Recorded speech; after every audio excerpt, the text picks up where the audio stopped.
எல்லாருக்கும் வணக்கம். நான் காமெடி ஸ்டண்ட் நடிகர் முத்துக்காலை.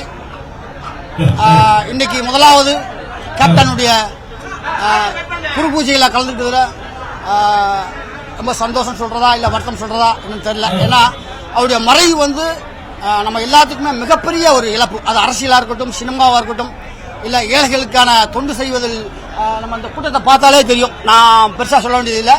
எல்லாம் வெளிநாட்டிலேருந்து, வெளியூர் மட்டும் இல்லை, வெளிநாட்டிலேருந்து நிறையா வந்து மக்கள் வந்து கேப்டனுடைய இந்த குருபூசியில் கலந்துருக்காங்க.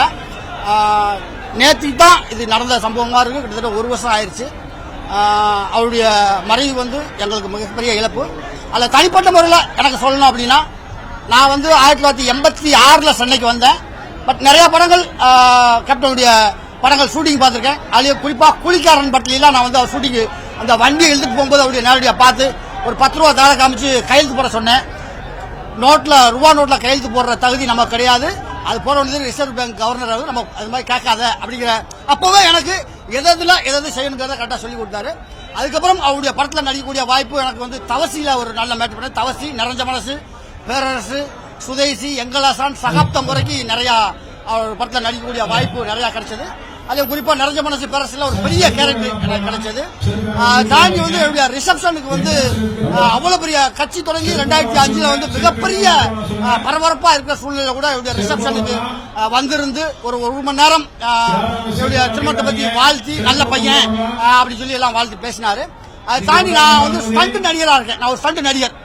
எப்படி வந்து சினிமா துறையில் வந்து ஒரு PU சின்னப்பா, புரட்சி தலைவர் MGR, அதுக்கப்புறம் வந்து சண்டை கலையில வந்து ஒரு பேக் ரிவர்ஸ் கிக்க அறிமுகப்படுத்தினதே கேப்டன் அப்படி சொல்லலாம். அது மாதிரி அந்த ஸ்டண்ட் யூனியனுக்கு அதிகமான வருமானத்தை ஈட்டி கொடுத்த கதாநாயகர்கள் விஜயகாந்த் சார் ஒருவர். அதனால இந்த மாதிரி இந்த குருபூசியில கலந்துக்கிறதுல மிக சந்தோஷம்.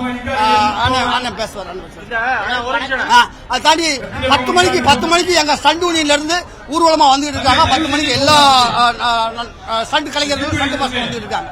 ஹீரோயினுக்கு இணையான சாப்பாடு லைட்மேன் வரைக்கும் கிடைக்கிறதுக்கான வாய்ப்பு அவர் தான் கொடுத்தாரா? நிச்சயமா அது வந்து புரட்சி தலைவர் MGR சொல்லுவாங்க, NSK சொல்லுவாங்க, MGR சொல்லுவாங்க. இந்த மாதிரி எல்லாத்துக்கும் அந்த கேட்டகரி பிரிக்காம ஒரே சமபந்தி மாதிரி இருந்து வந்திருக்கா அப்படின்னு கேட்பாங்க. அதுக்கப்புறம் வந்து கேப்டன் தான் வந்து சொல்லுவாங்க, எனக்கு என்ன சாப்பாடு கொடுத்தீங்களோ அதுதான் கடநிலை தொழிலாளர்களுக்கும், அது பாத்திரம் தொழிலாளர் இருக்கட்டும், லைட்மேனா இருக்கட்டும், யாரா இருந்தாலும் எனக்கு கிடைக்கிற உணவு அப்படியே அவங்களுக்கு கிடைக்கணும். அது வார்த்தையில சொன்னது மட்டும் இல்லாம ஒவ்வொரு நாளும் பார்த்து அது என்ன குறை இருந்தாலும் உடனே அந்த ப்ரொடக்ஷன் அந்த மேனேஜரை கூப்பிட்டு இந்த குறையை நீ சரி பண்ணணும், இல்லைன்னா நான் வந்து ஷூட்டிங்ல வந்து உன்னை வந்து டிஸ்டர்ப் பண்ணுவேன் அப்படின்னு அந்த மாதிரி மிரட்டி கூட தனக்கு கிடைத்த எல்லா உணவும் அவருக்கு கடையில் ஊழியணும். அதை தாண்டி சம்பளமும் போய் சேரணும். இதை தாண்டி சினிமா துறையில் வந்து புதுமுக இயக்குநர்களை அறிமுகப்படுத்தினதுல புதுமுக இயக்குநர்களை அறிமுகப்படுத்தினதுல அவர் தான்.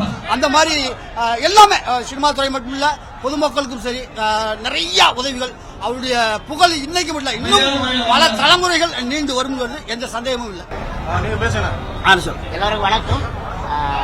1ஆம் ஆண்டு குரு பூஜை கேப்டன் ஆலயம் அந்த பாருங்க எவ்வளவு கூட்டம் இருக்கு பார்த்தீங்களா.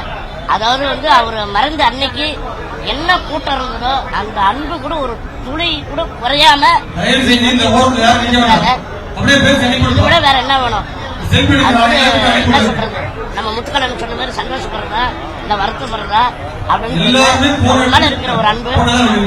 நான் வந்து இந்த அம்மன் கோயில் படத்துல இருந்து நான் இவருடைய தீவிர ரசிகனான இவர் கூட பாத்தீங்கன்னா நான் வந்து பதவி பிரமாணம்னு ஒரு படத்துல அவர் கூட நடிச்சேன். அதுல இருந்து தான் சார் வந்து ரொம்ப எனக்கு பழக்கமாச்சு. ஆனா எங்க பார்த்தாலும் எங்க இது பண்ணாலும் நல்லா பேசுவாரு, ஜாலியா பேசுவாரு. அதே மாதிரி பாத்தீங்கன்னா என்னுடைய திருமணம் 2001 ஜூன் மாசம் 3ஆம் தேதி கல்யாணம். அன்னைக்கு பத்திரிகை கொடுத்தேன். ஆனா வந்து ஹைதராபாத்ல ஷூட்டிங் 2 இதுக்காக தான் ஒரு அங்க ஒன்னு வந்து கலைஞருடைய பிறந்த நாள் திருமணம், அதுக்காக தான் என்ன சொல்றது அப்ப வந்து தலைவரா இருந்தாரு. ஆனா வந்து இதுக்காக வந்து அந்த கல்யாணத்துல வந்து அட்டன் பண்ணிட்டு போனாரு. அதே மாதிரி மன்சூரிகன் பொண்ணுடைய திருமணம் வரவருக்குள்ள அங்கேயே அதே மாதிரி தான் பேசி பக்கத்துல உட்கார வச்சு அந்த எல்லாம் பாத்தீங்கன்னா வைரலா ஆச்சு. அதனால எல்லாரும் என்ன சொல்லுவாங்க, கேப்டனுடைய செல்ல புள்ள அப்படின்னு சொல்லுவாங்க. இந்த நினைவு நல்ல என்னுடைய நினைவுகள். நானும் முத்துக்கலன் உள்ள வரும்போது பாத்தீங்கன்னா கேப்டன் அவருடைய இதுல வந்து அப்படியே வந்து அவர் வந்து உள்ள அப்படியே அப்ப பாருங்க அன்பு வந்து எவ்வளவு பாத்தீங்களா கேப்டன் பக்கத்துல இருக்கு. இதை விட வேற என்ன வேணும்? அதனால வந்து இன்னைக்கு வந்து அவருடைய நினைவு